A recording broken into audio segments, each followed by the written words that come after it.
জাপানের রাজধানী টোকিওর এখন 0 পয়েন্টে আমরা দাঁড়িয়ে। বুলেট ট্রেনে করে আমরা চললাম নতুন এক জায়গায়। আজকাল অসীম বাড়িতে না থাকলে ফুজিকে যখন জিজ্ঞেস করা হয় বাবা কোথায়, ও বলে সাইটে।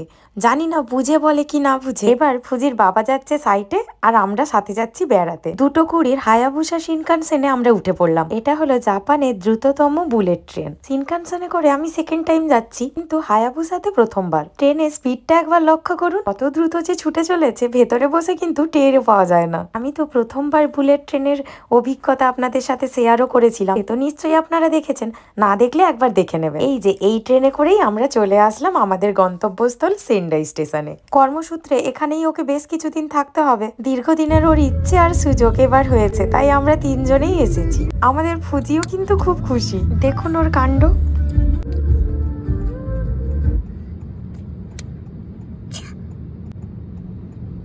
ফুজির গান দিয়ে শেষ করব আজকের ভিডিও। ভালো লাগলে অবশ্যই লাইক করবেন, কমেন্ট করে জানাবেন। ভালো থাকবেন, সুস্থ থাকবেন, আবার দেখা হবে।